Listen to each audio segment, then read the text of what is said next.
Welcome to the first variety nights. I know, that's great. You have the best seat. You get to look right up my nose all night long. So you have great view. Good for you. Variety night is put on by Queer Theatre. Who knows queer theater? Who loves queer theater? There we go. If you didn't cheer either of those times, look to somebody who did, and they can tell you all about queer theater and give you an invitation. Like Andrew said, my name is Ryan Graham Hinds. I moved here to London from Toronto, Canada, earlier this summer in July. And it's been a real journey learning some of the Britishisms that a lot of you use, some of the words that we don't have in Canada. I made a friend here a couple weeks ago, and they call me slag often. And I guess that's a term of endearment. I don't know. I feel like it is. I'm just gonna cross my fingers that it is. Anyway, we have a wicked awesome night here tonight. We have so many incredible entertainers in the house. We have singers, we have comedians, we have drag, we have performance art, we have theater artists, we have it all. We have Jack in the house. Jack the Lad magazine is of course what I'm talking about. And Jack Henry. We have the two Jacks. And you know, there's a lot of similarities between Jack the Lad magazine and Jack Henry, if you ask me. They're both beautiful and radiant. They're both equally stunning in person and online. And they're both incredibly easy to pick up wherever there's queer people. This is the second show that I've done here and the second Jack Henry joke that I've made. So I think sooner or later, I'm just going to have a whole routine of jokes about you, Jack. With love, of course, with love. All right, who's ready to get this night off to the races? Who's ready to get it going? Please welcome the founder of Queer Theatre. You know him and you love him, Andrew Keates. Thank you so much. For those who don't know me, my name is Andrew Keates. I'm the artistic director of Queer Theatre. This will be the serious part of the night, and then from there on, I promise you, there are some bops tonight, as the young kids say, of which I am one. Why does Queer Theatre exist? 2 years ago, very simply, I nearly lost my life. My life was all about drugs, alcohol, and putting myself in really dangerous situations. And I, for some reason, had learned that the only way to cope with my queerness was to medicate it with chemicals that I could buy legally and illegally. And that led me, essentially, to addiction and nearly dying.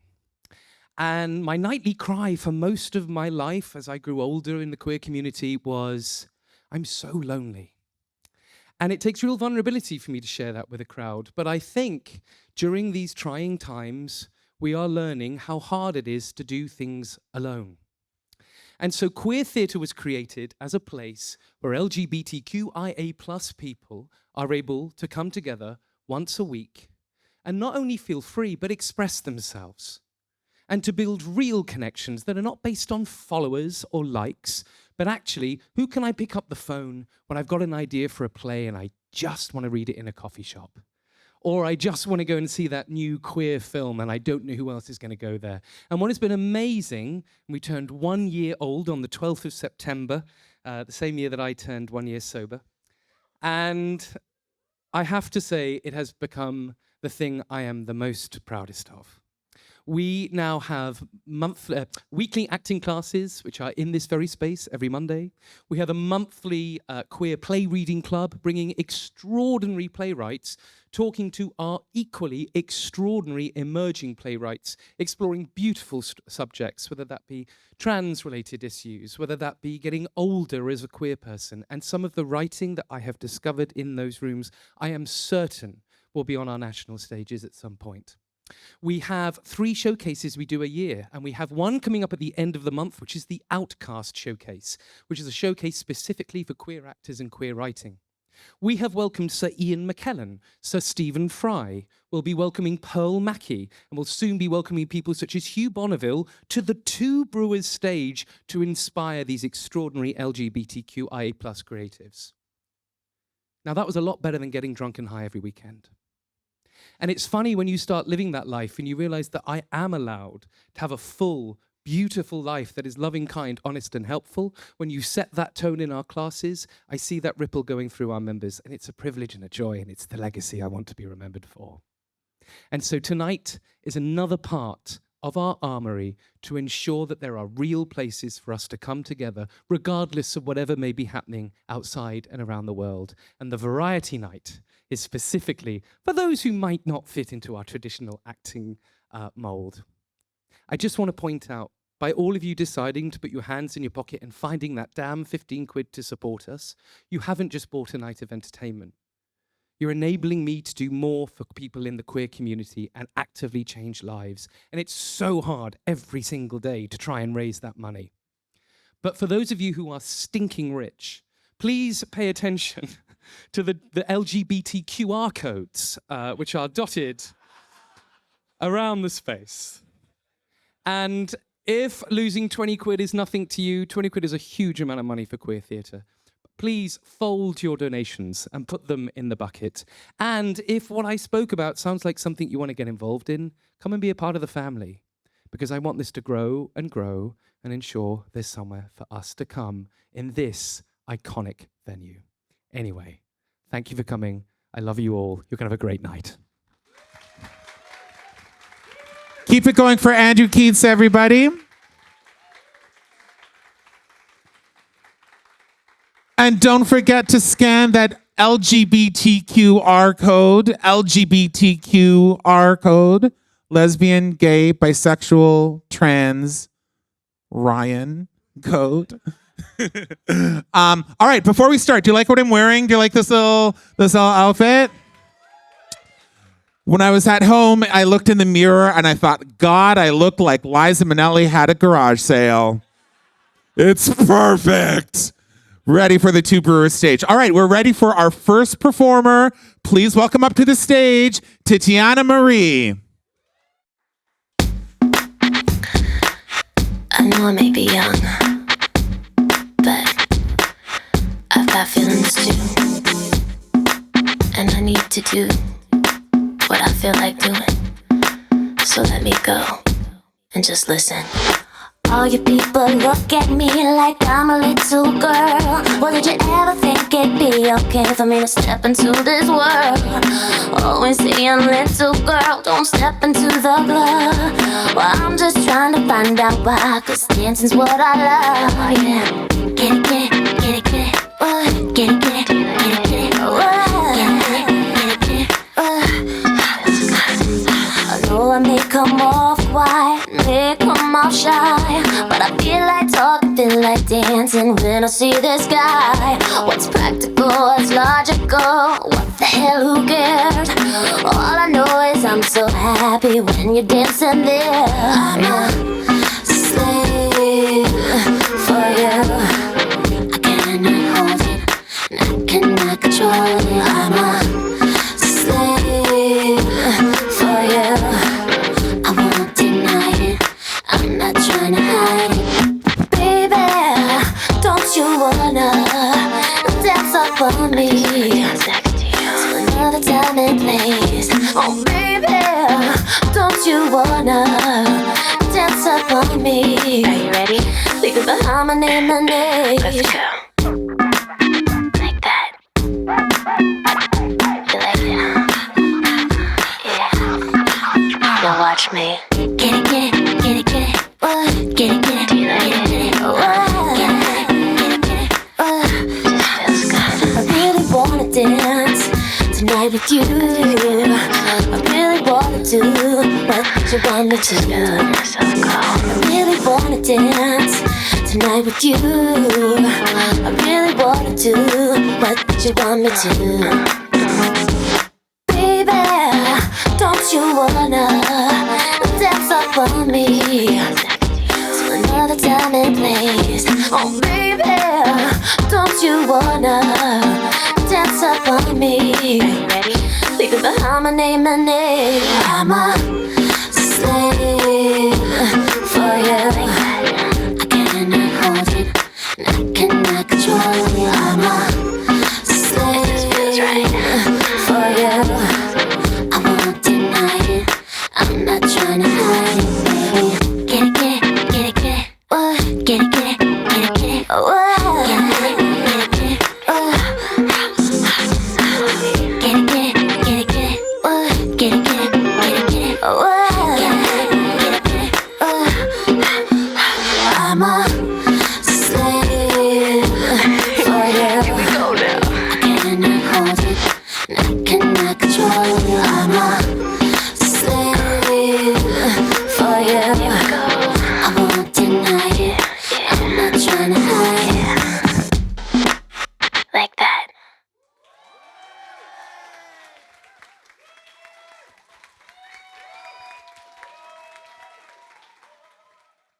All right, up next, we have Caroline Trettine. So please put your hands together for Caroline Trettine.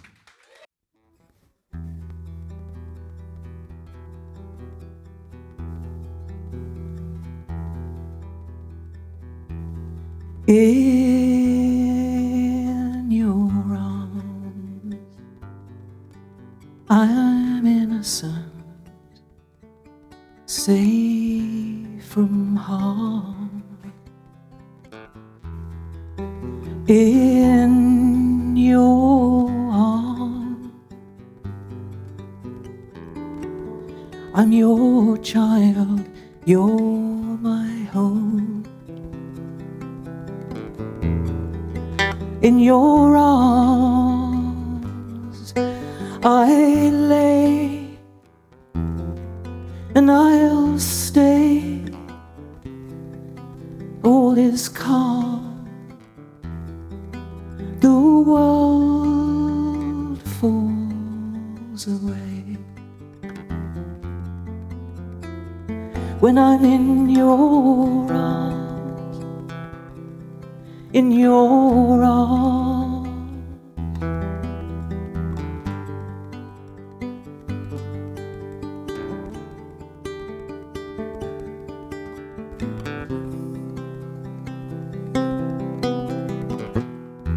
In your arms, I'm not alone, I've done no wrong. In your arms, I'm your child, you're my own. In your arms I lay, and I'll stay. All is calm,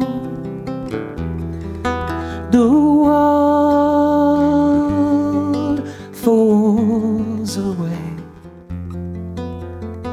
When I'm in your arms, in your arms, in your arms.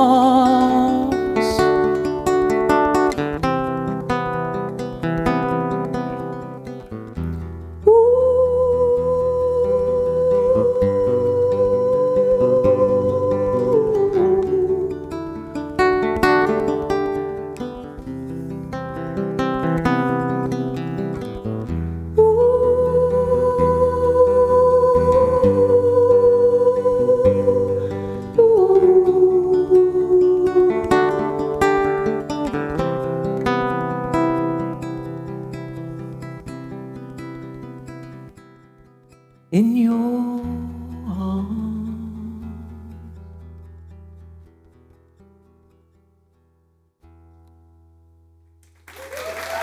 Thanks.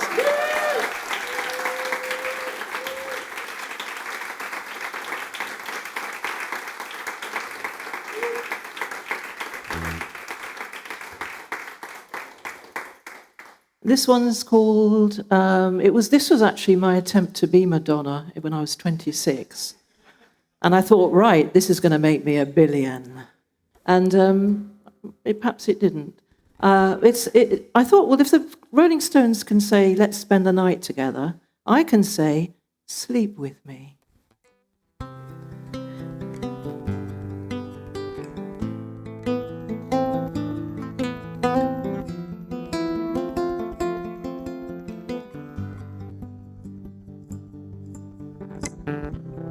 He is more than a hero, he is a god in my eyes.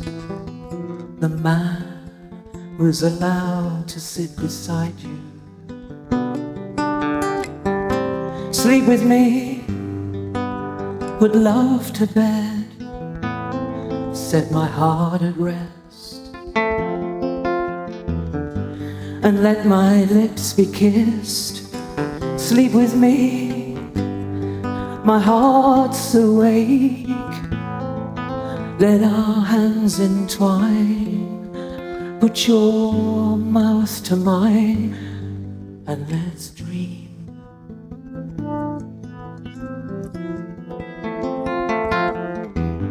A sleepless dream.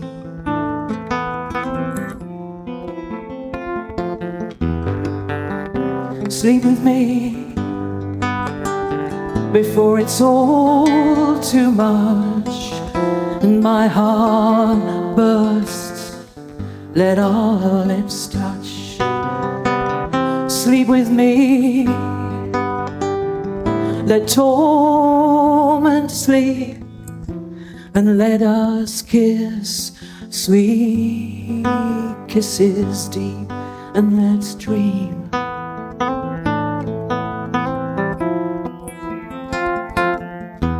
Sleepless dream.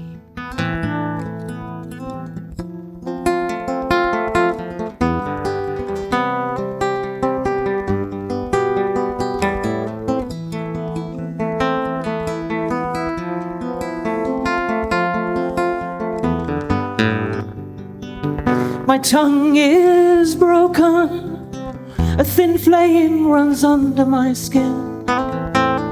Seeing nothing, only my own ears drumming. Sleep with me, put love to bed, set my heart at rest, and let my lips be kissed. Sleep with me, my heart's awake. Let our hands entwine. Put your mouth to mine.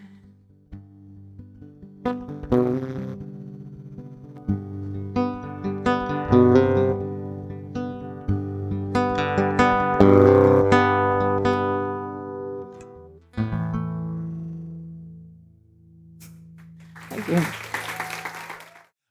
Our next performer, please welcome to the stage Lee Campbell. Father, excuse me, Father, I once said as a child, why do you prune the roses in our garden whilst in full bloom?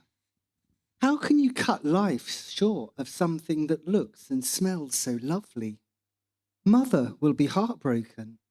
These are the roses we planted to remember her mother. Son, he said, these are yours now. Don't be frightened to cut the roses. They will grow back even more beautiful next season. And in my hands, he placed his heritage. In my hands, he placed his great-grandfather's pair of secateurs. Remember, son, he said gently, let go to permit the light. And years later, I would learn that blades follow us through life.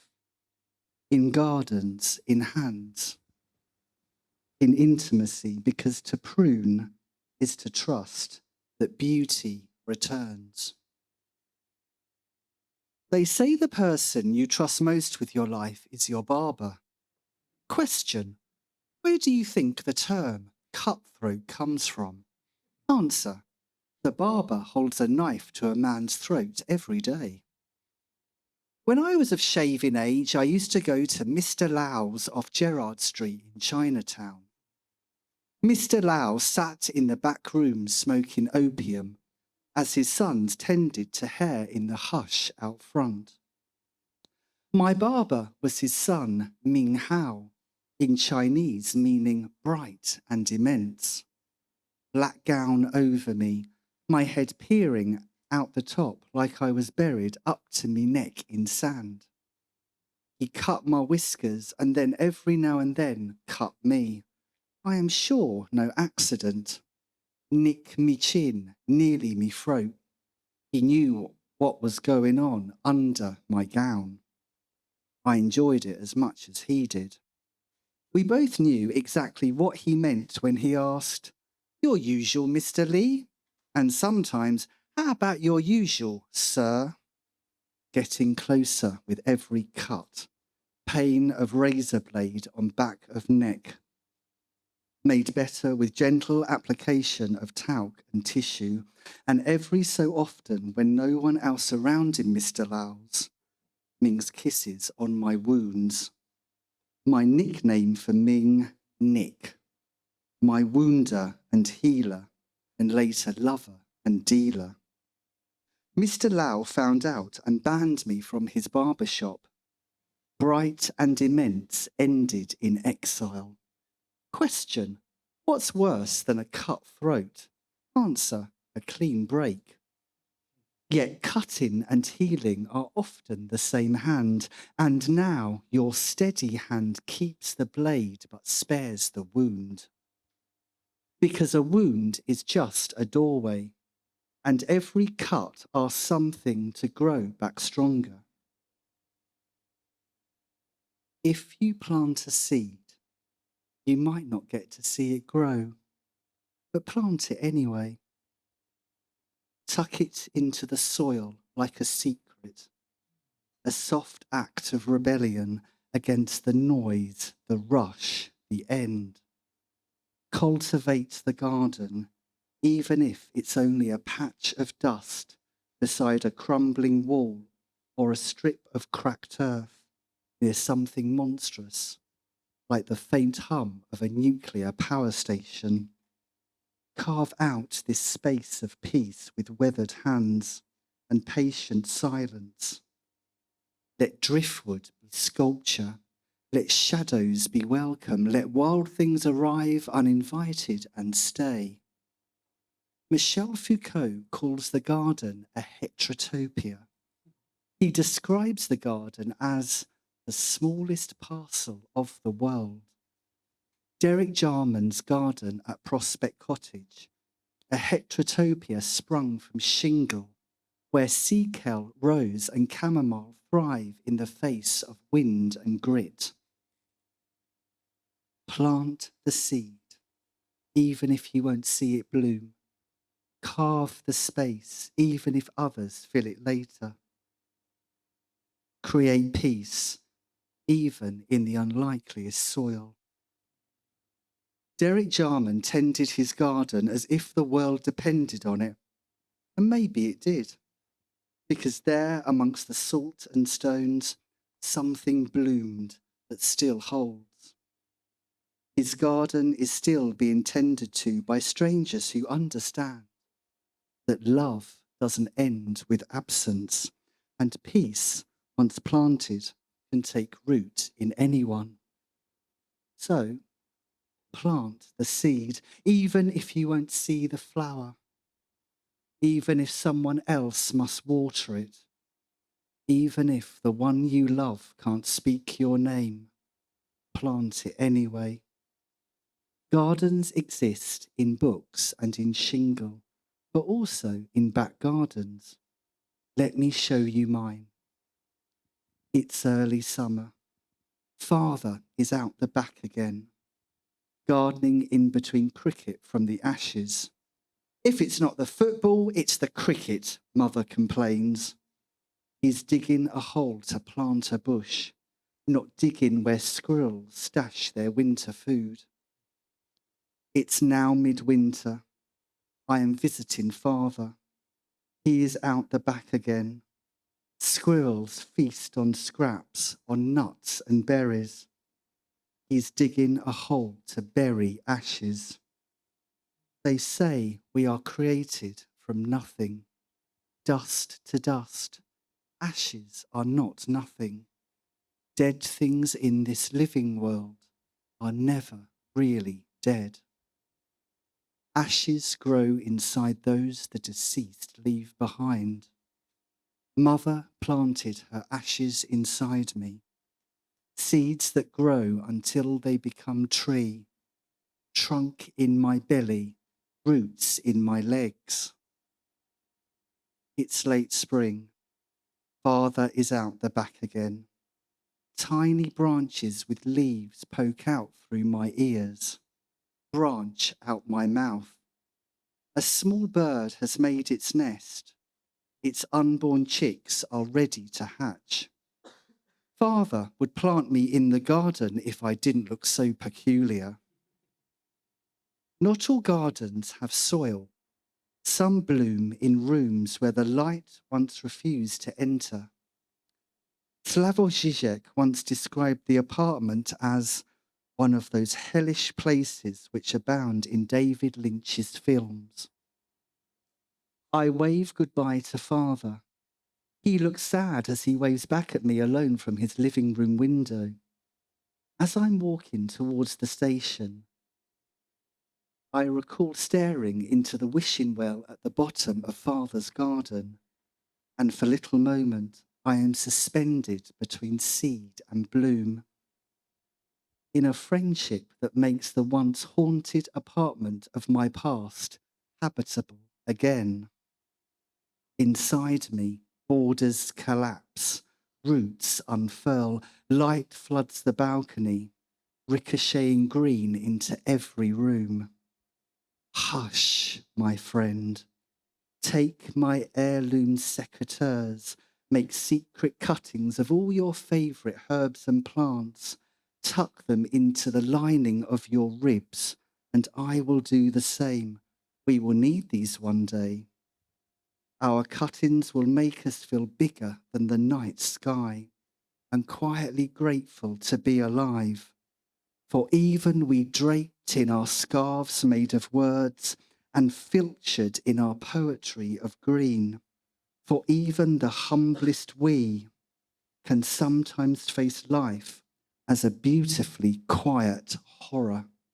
But trust me, we will be so bold, and in that trust there is love and there is war, pressed tender between thoughts, from cut and heel, barber and wound, root and bloom, and we shall remain the calm pulse in each other's lives that reminds us how to be bleeding and alive, for we survive by pruning, we bloom because we bleed. We are gardeners tending gardens that make their own light. Almost every inch of my garden knotted in green. A small bird cops a worm, takes a peck but not devours. Worm will not give up fight. Serious wiggle action outsmarts the bird. Red-breasted robin, mother loves robins. I'll tell her. The penny drops. Mother liked robins. Would have told her. Getting used to referring to mother in the past, using past tenses, past simple tense, past perfect, past continuous tense. Still strange, even now, 2 years on. Bird flies away, soars to sky, out of view. Please visit mother. Send my love. Return before long, letting me know how she is in present tense. Today, I learnt the Latin word for sanguine, sangris, which can mean both hope and blood. Son, excuse me, son, father says as we tend the rose bushes together in my garden. Why do you prune them so soon, he asks. There's still time to enjoy their bloom. Father, I reply softly, remember you taught me once, to prune is to answer the gardener's call, yet sometimes the gardener cannot see that he himself is the light. I snip 3 shoots of roses, put down my secateurs, carry them inside, prick my finger on a thorn and write in blood, Dear friend, these roses from my garden for you. If you tend them with care as we have tended our friendship, they will remain beautiful long after their last petals fall. But right now, today, this day, today, there is work to be done. Come round, dear friend, and tender to my garden, and we shall dig, and we shall weed, and we shall plant with reverence, and with blade in hand, and with secateurs cut, because even what is cut can bloom again, for we inherit more than gardens. Sometimes we inherit each other. Plant the secret cuttings we've carried in our ribs. Shape a garden in the circumference of whatever resembles our friendship. Stand back, admire. One final cut. Then carve our wounds clean until all that's left is light. Now, hush, dear friend. This poem is for you. A hymn and a hustle, a sanctuary and a snare. I wonder, can you hear the faint hum of its percussion? I choose you as the one its light will fall on. Put down your secateurs, dear friend. No more cuts. Trust me. We will still be in bloom when the brightness of daffodils returns come next spring. Thank you. Up next, we have Barrick. So please put your hands together for Barrick. Hello, Two Brewers. Hello. Oh, can someone pass me my water bottle, please? It's blue and has daisies on it. Thank you so much. Thank you.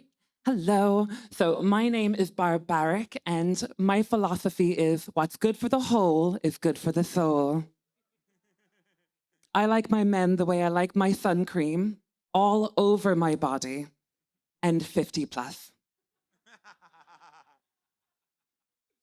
And you know, if a man is old enough to ride the bus for free, then guess what else he can ride for free? I personally cannot wait for 2025 to end because it's been a bit of a flop for me. Quite literally, earlier this year, I flopped on the pavement and I landed on my elbow and I busted it real good. I had to get surgery. It was a whole thing. And it was a dark time for me, guys, because there were weeks where I couldn't do the Macarena. But there was one silver lining, and that's when my doctor found out that I'm left-handed, because he was like, oh no, you've injured your dominant hand. And that made me smile, because as anyone who's had sex with me knows, I don't have a dominant bone in my body. Another thing that cheered me up after Elbowgate was going to Glastonbury, because I actually ended up performing while I was there. Thank you, thank you. Yes, each and every night I was performing oral sex. I was quite the headliner, if you know what I mean. Normally I like to do a little check about how gay the crowd is, but I've got a good feeling already. But still, just to be sure, if you're queer, give me a cheer. That's just music to my ears. Thank you for outing yourself. I just love being gay. Isn't it the best? The only thing I don't love about being gay is that sometimes I'll find myself in a room full of straight people, and one of them will say, something tastes like ass. And as a gay person, I'm expected to sit there and act like that's not a good thing. Oh no, not ass. Grow up, you know? On a serious note, though, I have got a chronic and crippling jizz addiction. Oh, it's true. Thank you for this. It feels like a safe space. When it comes to accessing jizz, I'll get it from anywhere. I don't really have a type. My mind is so open, it's practically another orifice. I love jizz so much that when a guy finishes on my chest, I don't ask for a towel, I ask for a spoon.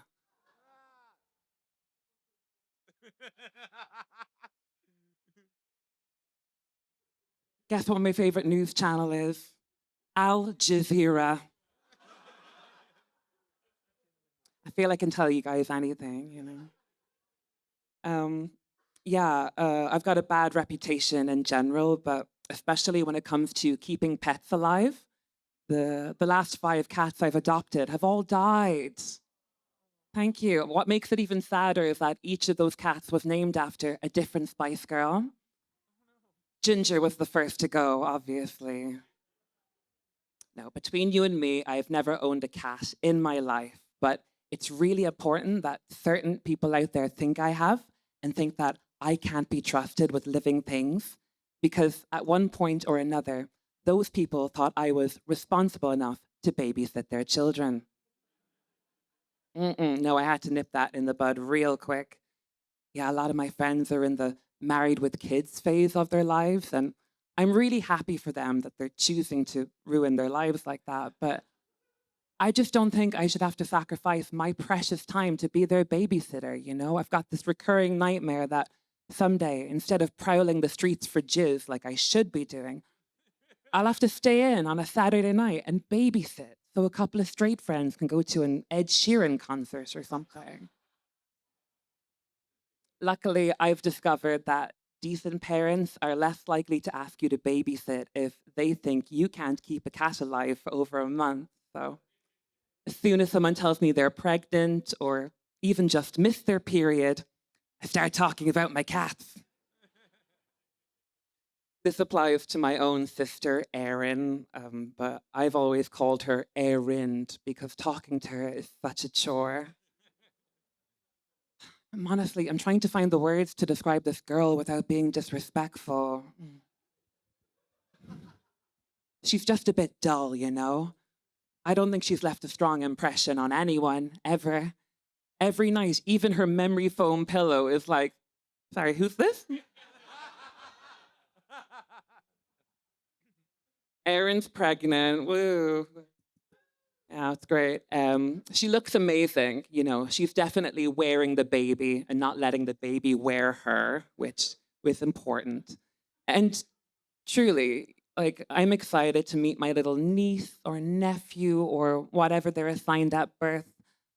We don't care about that, do we? No, lads, it's just a serving suggestion. I'm happy for Erin, but I'm even happier that I'm nothing like her, and because I'm on an endless quest for jizz. And after I've had a sip of this water, I'd love to sing you a song about that quest. Just a second.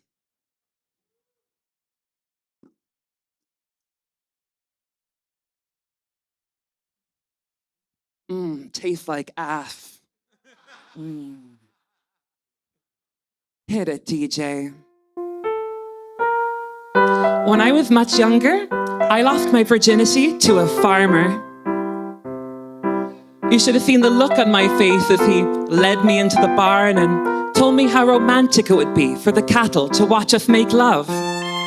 But as I laid there on the bale of hay, I watched the farmer as he tried to find the right hole. And when it was all over, I said to myself, is that all the jizz in a farmer? Is that all the jizz? Is that all the jizz? If that's all the jizz you have, get the hell off me. Let's free up my hole for the next poll. If that's all the gist. And when I was 25, I went to my first orgy, the greatest show on earth. There were otters and pops and dancing bears, and a beautiful lady gave me a tarot reading. It was so cool. But as I stood there, watching them all climax, I felt like something was missing. I don't know what, but on the bus ride home, I thought to myself, is that all the jizz at an orgy? Is that all the jizz?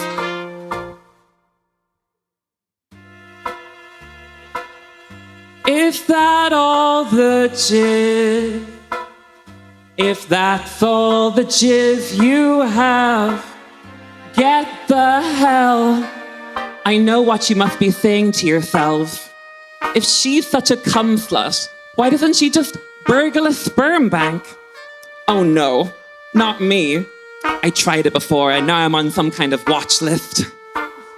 And you know, as I filled my bathtub with buckets of sperm and I sank into the creamy cocktail, filling my lungs with potential children, I said to myself, is that all the jizz? Is that all the jizz? If that's all the jizz you have, get the hell off me. Let's free up my hole for the next poll. If that's all the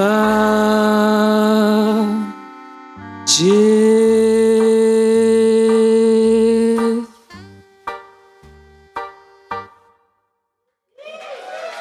Thank you. You know him. You love him. Please welcome to the stage, Freddie Haberfellner. Hello, hello, test, test, test. Yay, it's working. Hi, everyone. For those of you who've not had the pleasure of meeting me yet, my name is Freddie. My pronouns are he, him. Yes, I am trans. If you did not cheer just now, put £10 in that bucket over there, okay? I'm also an immigrant. Correct, you're learning, very good. Which makes me a white man from Austria. Have you learned nothing from history? Jesus, Jack. Ew. Anyway, yeah, so I'm from Austria, but I kind of feel about my nationality the same way I feel about my OG gender, in that both were assigned to me at birth due to circumstances beyond my control. And I did really try to make it work for a while, but it kind of felt like I was Christopher Plummer if he'd accidentally been put in Maria's costume when they were filming The Sound of Music. And I'm on the hilltop spinning, being, the hills are alive, over and over. And it's really not going well. But we've been going for 20 years, and they're now really mad at me for not being Julie Andrews, when really and truly it's their fault, because I was Christopher Plummer all along. Anyway, so I had to put my foot down eventually and make some edits, you know, to the whole thing. And it's really important to me that everyone knows I've made those edits. Like, if you think this is a first draft, put another £10 in the bucket. Like, this stand-up set might be a first draft. I'm editing as we speak. But this has gone through many a rewrite. But speaking of first drafts, let's talk about cis men. Now, I don't know if you knew this, but some men out there have never had a period. I know, and it shows. Like, okay, this might be my very Catholic upbringing speaking, but I just think that a little bit of pain really seasons a person. And without that bit of pain and seasoning, you just kind of end up like cornflakes. And do you know why cornflakes were invented? If you do, please forget everything immediately, because I don't want to be accused of mansplaining. Great, cool. So, Dr. Kellogg. Yes. You haven't even heard the story yet, and you already know, yeah.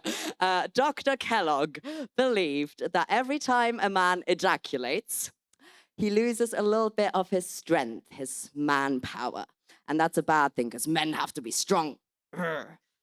Alpha male right here. And he also believed that well-seasoned food makes you horny. So he put two and two together and decided to invent the most bland, boring food imaginable, which is Kellogg's cornflakes. What do I say next? Yes, I got it. As a white man from Austria, I do occasionally enjoy putting bland, boring, beige things in my mouth. I'm talking about cornflakes. Get your mind out of the gutter. But cis men, like, I'd sworn off cis men for good a few years ago.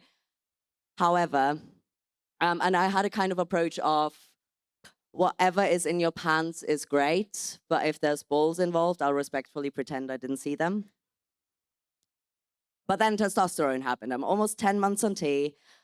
Thank you. Correct.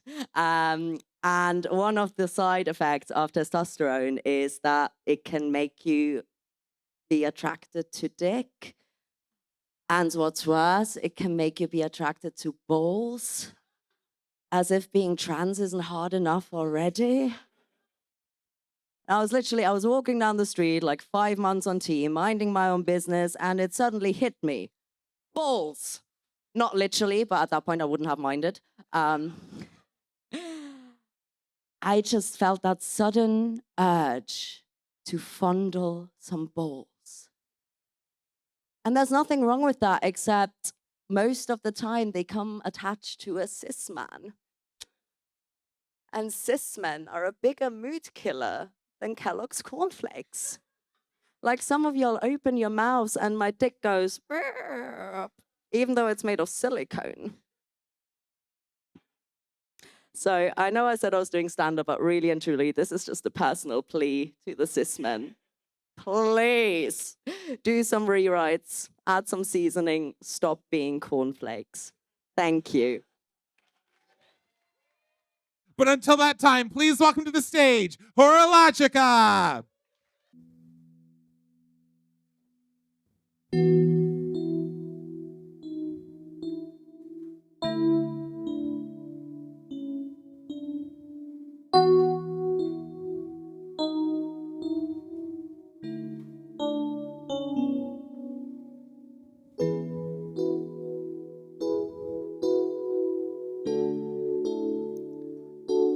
I'm light as a feather,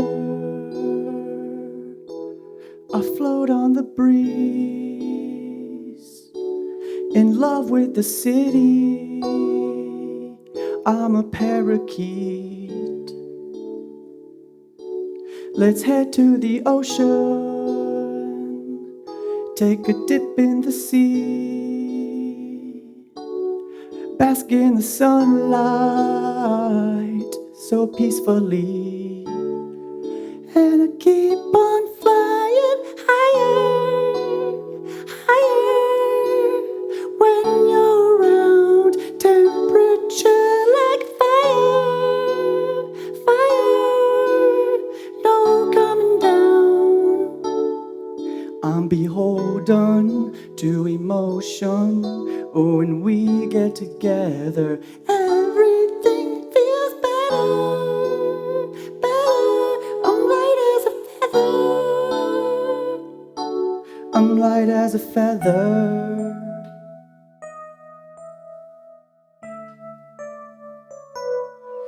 Everything's better,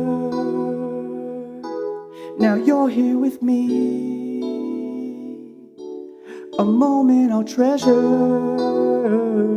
a sweet reverie, and I keep on flying higher, higher. When you're around, temperature like fire, fire, no coming down. I'm beholden to emotion. Oh, when we get together, everything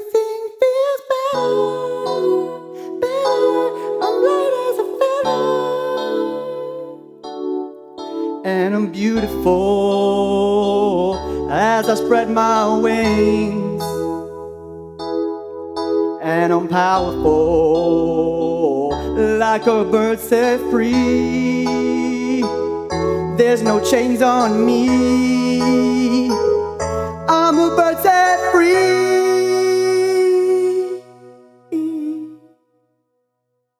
I'm a bird set free.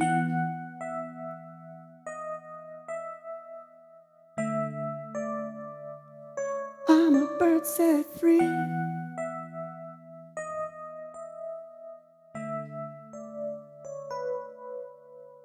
Hi, Two Brewers. How are we feeling tonight? You know, I have a confession for you. I think I'm in love.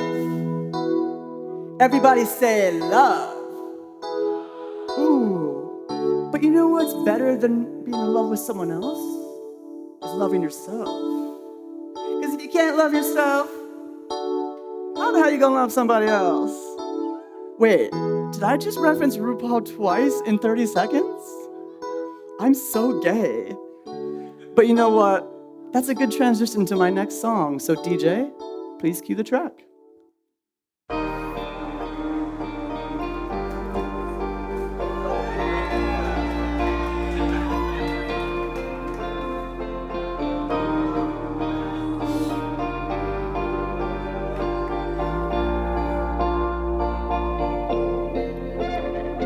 Didn't think we'd end this way, so I wrote this song to say there's nothing left to do but walk away. You blow too hot and cold, love turning off your phone. I can't be your savior anymore.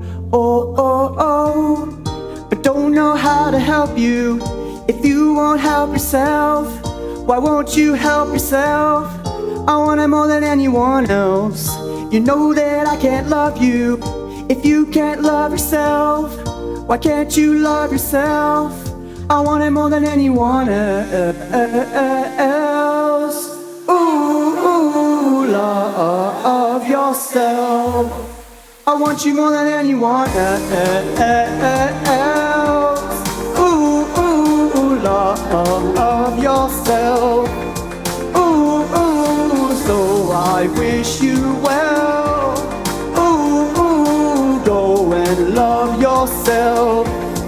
Ooh, the chaos you create is way too much to take, and I'm not here to fix all your mistakes. Tried weathering the storm and loved you even more, but I can't keep on fighting anymore. Oh, oh, oh, I don't know how to help you if you won't help yourself. Why won't you help yourself? I want it more than anyone else. You know that I can't love you if you can't love yourself. Why can't you love yourself? I want it more than anyone else. Ooh, love yourself. Put your hands up, let's go, ready? So I wish you well. Ooh, go and love yourself. Ooh, so I wish you well. Fuck yeah! Ooh, go and love yourself. Ooh, I don't know how to help you if you won't help yourself. Why won't you help yourself? I want it more than anyone. You know that I can't love you if you can't love yourself. Why can't you love yourself? I want it more than anyone else. Ooh, don't put yourself through hell. Ooh, love yourself. Ooh, so I wish you well. Ooh, go and love yourself. I want you more than anyone else. Ooh, love yourself. Ooh, so I wish you well. Ooh, go and love yourself. Ooh. Thank you so much. Thank you. Pearl, can I have my water bottle really quick? That one, thank you. Thank you so much. So my name is Horologica.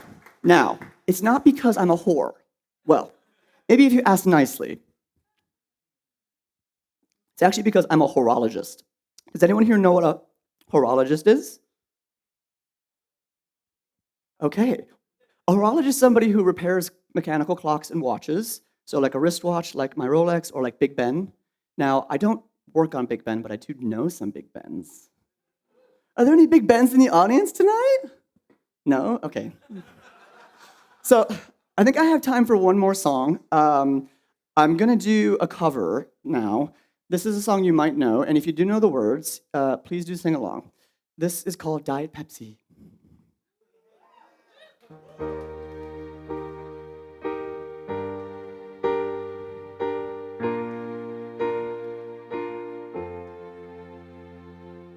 My boy's a winner, he loves the game. My lips reflect off his cross gold chain. I like the way he's telling me my ass looks good in these small gold jeans. My cheeks are red like cherries in the spring. Body a work of art you die to see. Untouched XO, young lust, let's go. When we drive in your car, I'm your baby, losing all my innocence in the backseat. Say you love, say you love, say you love me, losing all my innocence in the backseat. Break all the rules till we get caught. Fog up the windows in the parking lot. Summer love, sexy, sitting on his lap, sipping Diet Pepsi. I write my name with lipstick on his ass.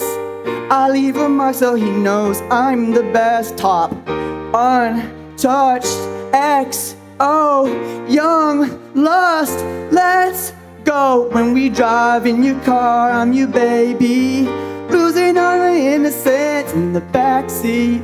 Say you love, say you love, say you love me, losing all my innocence in the backseat.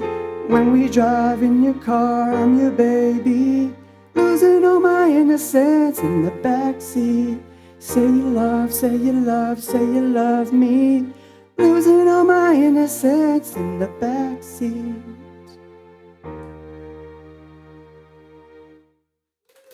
Thank you. Thank you so much. Thank you so much for coming out tonight. My name is Horologica. If you want to find me on the interwebs, you can find me on Instagram at It's Horologica. I post lots of fun videos. Sometimes I do drag, sometimes I sing, sometimes I take off my clothes because I get bored. That's life, right? I'm also on Spotify. I have 6 songs on Spotify under my name, Horologica. And I've got a lot of new music coming as well, so please give me a follow if you're interested. Thank you for coming out. Bye! But for now, please welcome to the stage Justin Elizabeth Sawyer. Hello, everybody. How are you? I feel a little upstage. I was supposed to wear the gold number, but someone got to it first. So here I stand before you. I have to tell you, my whole worldview has been reaffirmed these past few days because Alan Carr won the Traders.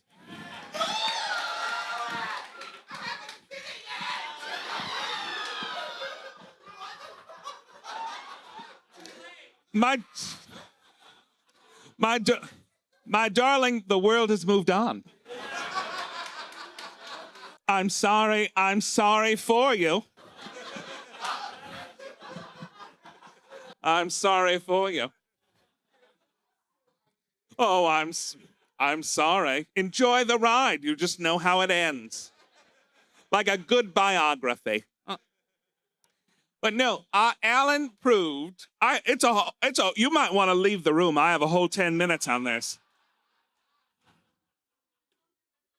Alan proved single-handedly that you can be gay, useless, and if you're charming about it, you can rule the world. Which has been my life philosophy these many years. I don't walk into a store with determination anymore. I go in limp-wristed and confused. And by jingo, by gum, within seconds, some attendant is like, do you need help? I always do. And the nice part about it is I'll get double points for kind of being thick in public because I'm American and you all think I need a carer. It's marvelous. I walked into, this is a true story, a Tesco Express 2 days ago. An express, which is like the Wild West. It's people throwing things at each other. There's a security guard and one attendant counting the bags. There's no help anywhere. And I walked in looking rather thick and useless. And I tell you, the security guard handed me a basket and walked me around the store as if to explain the brand new world that I had stepped into. It was marvelous. He almost carried my groceries home. I like this because, you see, for too long, we gay people have proved ourselves too useful to the straight community. We've gone into their tacky front rooms and fixed them up. We've redone their father's hair so he feels good about himself after the divorce. We've given them pop music and the Oscars. We've done too much. And now they no longer fear us. I feel as though it's time to put some more homophobia in the world. Especially with everything going on. They should fear us. They should fear us. We should just disrupt things. Like if you're a trans person right now with this ugly bathroom law, you should be allowed to shit on the floor. Wherever you are. Wherever you are. I didn't know where to go. Until you clarify, this is the new ultimatum. You know, don't do it here, of course. This is our space. But like a Marks and Spencer? A Greg's at midday? It would shake things up. It would be discussed in Parliament. I've just moved from the United States, ladies and gentlemen. You can tell by my accent of sorts. And I have to tell you, I've been watching a lot of daytime television because I have no friends and I don't drink anymore. And daytime television in the UK is very depressing. The commercials especially. First, you're on a happy time with some loose women discussing, I don't know what they're talking about. Sometimes I turn it off just to see middle-aged women get angry with each other and wonder, you know? But the commercials are fascinating. One of my favorite series of commercials is all about a crematorium. Have you seen? So the first commercial I saw were these two elderly ladies in a conservatory having tea. And let's say one was named Margaret and one was named Eve.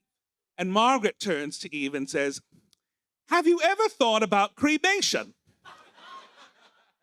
And for some reason, every time I see this commercial, I immediately step into Eve's persona and go, what the fuck kind of tea is this? I came for a piece of cake. And all of a sudden, you're asking me if I've ever thought about cremation? How bad do I look? But Margaret is determined. I have this wonderful cremation service. No fuss, no bother. They'll pick you up, burn you, send you to your relative's house like a Deliveroo. No one will even know you're dead. And Eve's like, that sounds nice. Why the fuck am I here? And then it ends, and she says, oh, and by the way, there's a $50 coupon for the cremation. Now, of all the coupons one could clip in one's life, I think cremation might be the one to skip. I don't know about you, but when I die, I want it to be a big deal. I want Italian mourners who I don't know Just small women in black marking through the street weeping for me. I want to stop traffic. I want people to be upset.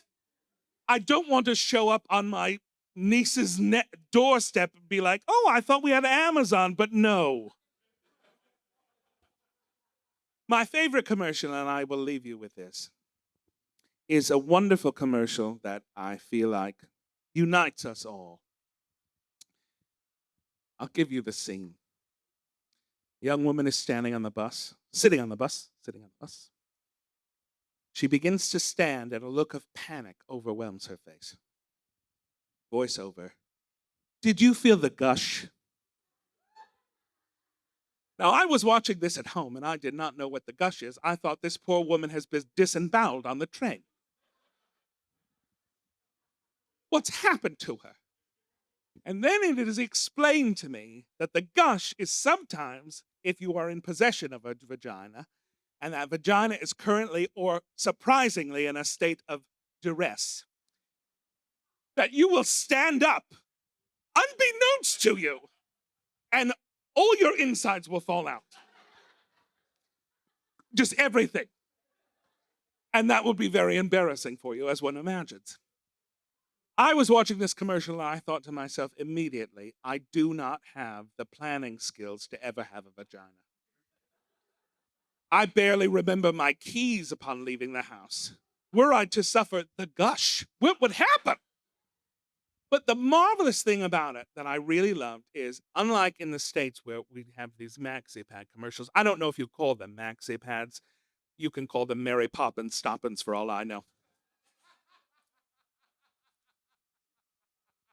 I'm getting part of the lingo, but not all of it. I told somebody yesterday I was having a wank to Strictly, and they didn't seem surprised. So anyway, in this commercial, they show you this wonderful maxi pad, or Mary Poppins Stoppin', since you enjoyed it, and they pour in a liquid. Now, in the States, we have to pretend that people don't exist. So they pour in a kind of Barbie mint blue liquid. But here, you've decided, let's go for it midday. And they have blood come into it. And I was like, oh my God. And sitting on the couch, I clutched my imaginary pearls that I'm always wearing.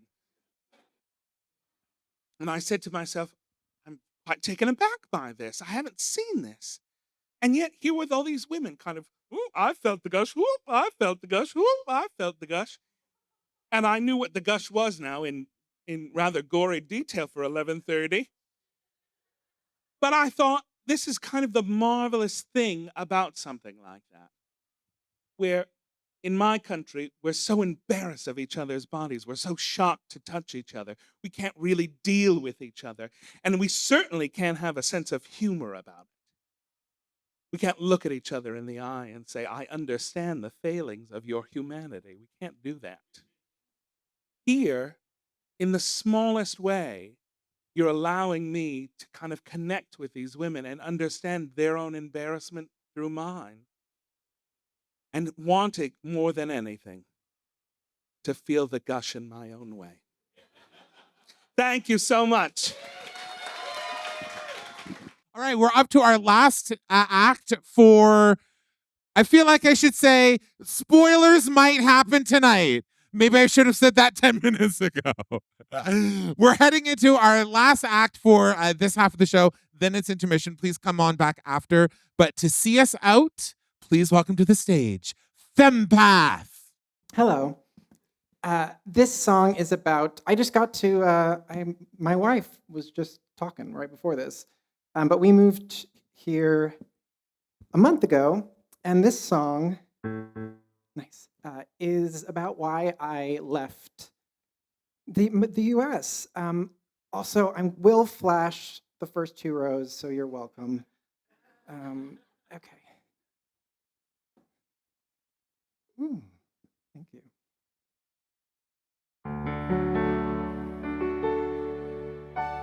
Oh no, let's get the strings out of there. No, that was gross, sorry.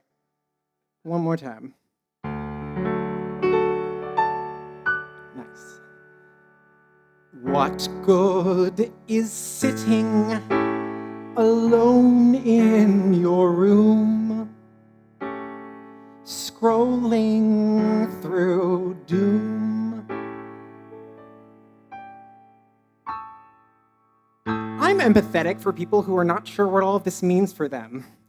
Parents wondering, wait a minute, I got a daughter in a sports league. Is she going to be competing with boys right now?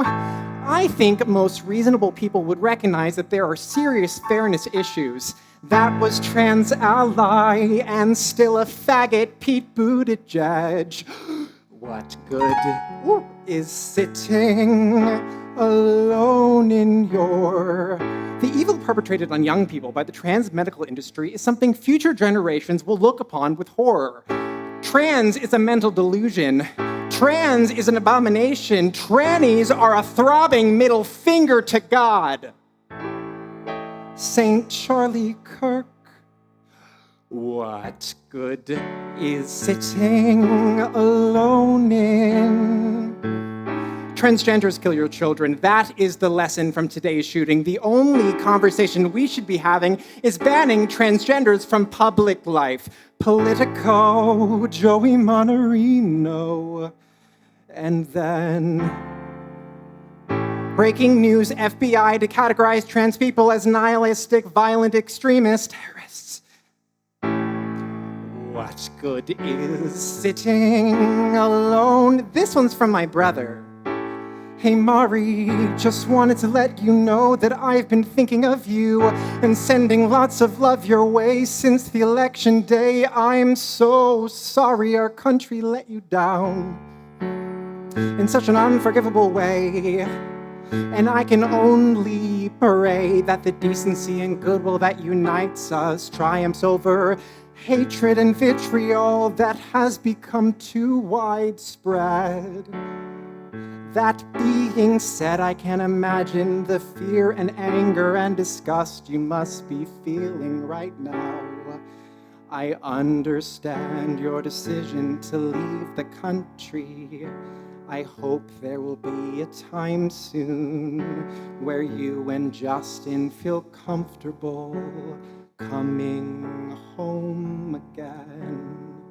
I love you very much. I'm here to support you.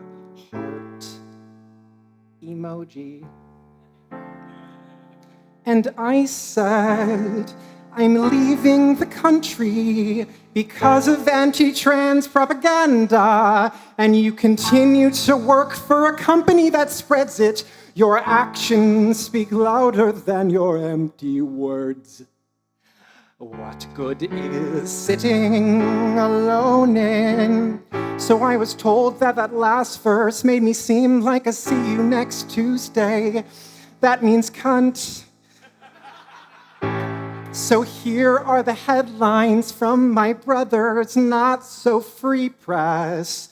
Should fifth graders learn what it means to be transgender? Can you guess their answer? No! NY's Equal Rights Amendment is a Trojan horse. So what's in the horse? Dirty, scary trannies. How the gender fever finally broke with one stroke of a pen. A destructive ideology has been eliminated. Am I eliminated, bro? And things to remember. The empathy of JK fucking Rowling. I rest my case. What good is sitting? This one's from my mother. If Kamala wanted to win, she really shouldn't have said that thing about transgender surgeries for undocumented prisoners. Don't be myopic, Mari. I'm only saying we should stop fighting for your rights now so we can get them for you later. And then she said, I'm sorry, you were right. I was wrong, truly. But I mean, Mari, I feel like I can't even talk to you now. I'm worried everything I say you'll just put into a song. La la la la. What good is the ha ha ha ha ha ha ha from the fucker on the L train? Everybody's staring. I know I look amazing, but actually fuck off. Like actually fuck off. I'm gonna cut someone. What good is? Oh, here's some debasement from dwellers of the basement. They've got a message. Wanna do some wreckage? We will exterminate you. And I say good. What good is? You ask me why I run away. What good is? Here's my reasons not to stay. What good? You ask me why. You ask me why. I don't wanna die today. And I don't wanna die. I don't want to die today. That's all I have to say.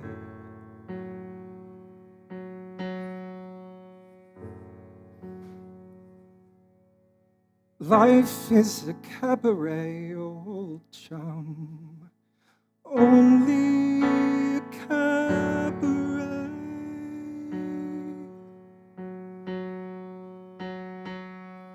Start by admitting from cradle to tomb, isn't that long a stay?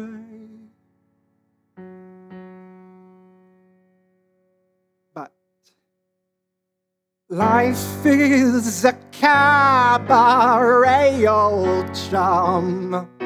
Only a cabaret, old chum. Goodbye, New York. Hello, London. And I love a cabaret.